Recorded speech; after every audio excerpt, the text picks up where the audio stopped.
Partido Democrático Trabalhista, PDT, falará o doutor José Eduardo Rangel de Alckmin. A palavra. Excelentíssimo senhor presidente, eminentes ministras, eminentes ministros, nobre procurador-geral da República, uma breve síntese. O que se busca nesse julgamento é a prevalência de posições defendidas no Tribunal Superior Eleitoral pelos eminentes ministros Marco Aurélio e César Peluso, em relação à competência do Tribunal Superior Eleitoral para apreciar em sede originária recursos contra a expedição de diploma que versem mandatos federais e estaduais, que não os mandatos de presidente e vice-presidente da República. O tema é conhecido, mas devo fazer uma breve menção às brilhantes considerações externadas tanto pelo ministro Peluso como o ministro Marco Aurélio no julgamento havido na apreciação do recurso contra a expedição de diploma 694 do Amapá, onde se discutiu naquela corte e por 4 votos a 3, portanto, maioria mínima, se decidiu que seria competente, que seria da competência do Tribunal Superior Eleitoral a apreciação desse tipo de processo em sede originária. Não se pode deixar de observar que, ao longo de alguns anos, essa foi, sim, a jurisprudência do Tribunal Superior Eleitoral.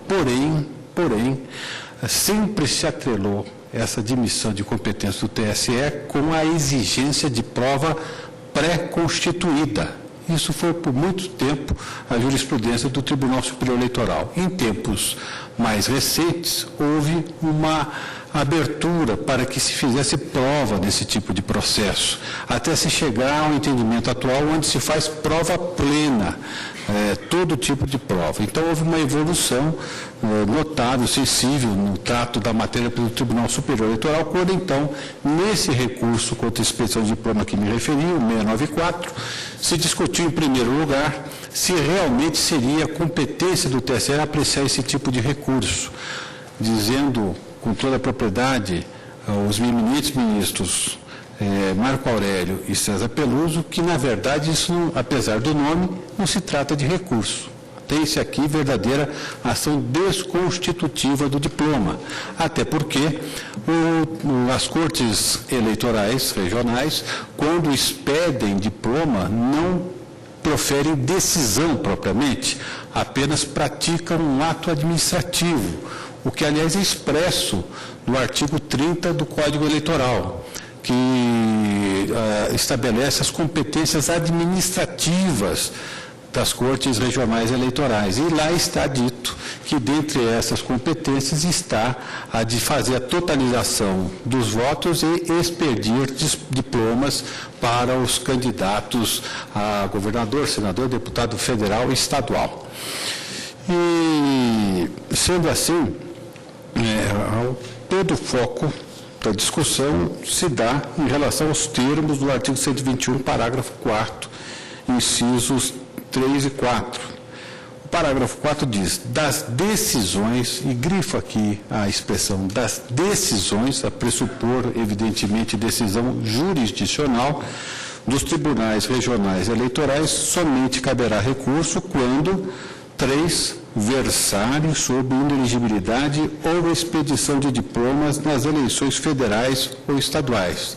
Está muito claro, portanto, pelo artigo constitucional, de que para se acionar a jurisdição do Tribunal Superior Eleitoral é necessário que o recurso verse sobre decisão de Tribunal Regional Eleitoral que tenha se pronunciado a respeito de diplomas, inelegibilidade ou expedição de diplomas em eleição federal ou estadual. Sem essa circunstância, sem haver decisão jurisdicional, o mero ato administrativo, na verdade, não se sujeitaria a um verdadeiro recurso. E aí destacavam os eminentes ministros Marco Aurélio e César Peluso, que, evidentemente, se tratasse de um verdadeiro recurso, não se haveria de admitir, produção de provas, ainda mais em toda a sua extensão, porque isso seria incompatível.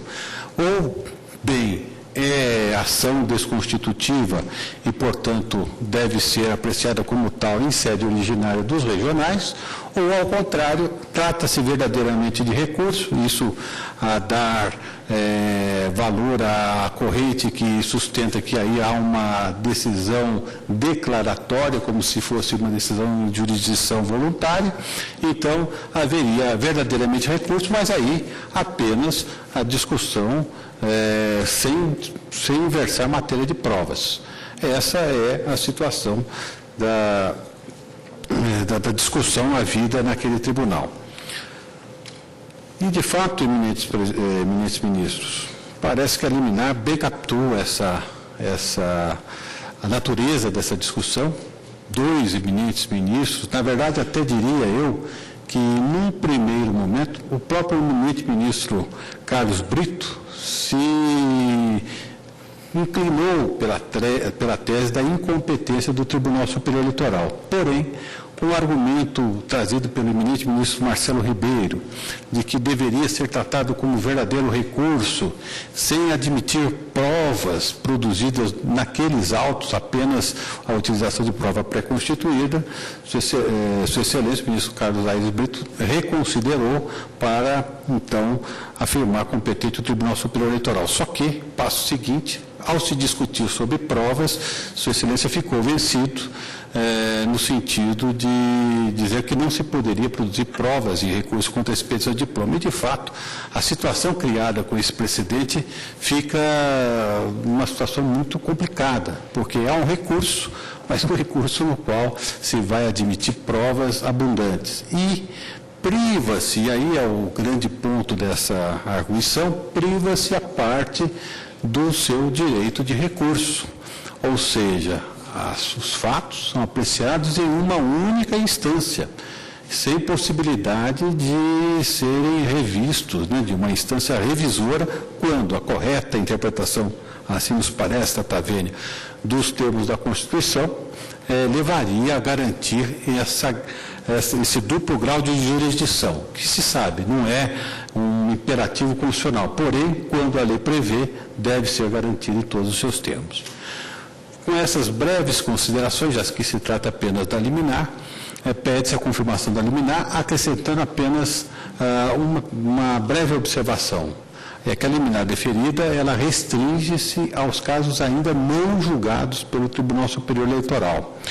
E entende-se a restrição, porém, permita-se aí um breve comentário em relação a situações verdadeiramente esdrúxulas, talvez, me perdoe o termo, mas que podem ocorrer daí. Porque temos, por exemplo, no caso do Maranhão, o governador afastado em função da decisão proferida pelo Tribunal Superior Eleitoral, em decisão, portanto, por tribunal, segundo a alegação, incompetente. No entanto, quanto à governadora que foi guindada ao cargo, correm vários recursos contra a expedição de diploma, sob a alegação de que ela também, na sua campanha eleitoral, praticou muitos desmandos.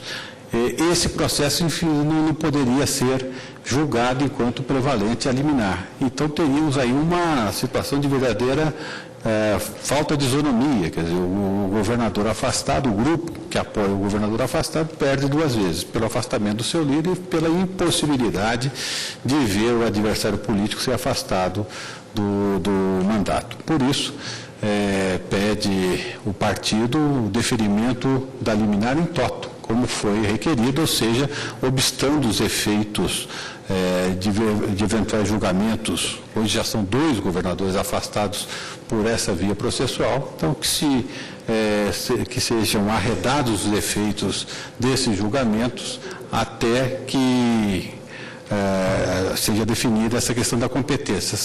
Vale lembrar que esses mandatos também foram atacados por ações de impugnação de mandato eletivo que tramitam nos TREs dos estados e que seria uma via também válida, caso provado alguma irregularidade, para se chegar à cassação dos mandatos. Portanto, a extensão dessa liminar não teria efeitos assim tão peremptórios. Com esses fundamentos, pede-se o deferimento da liminar, mas na extensão maior, como foi pedido na inicial. Muito obrigado, Vossas Excelências.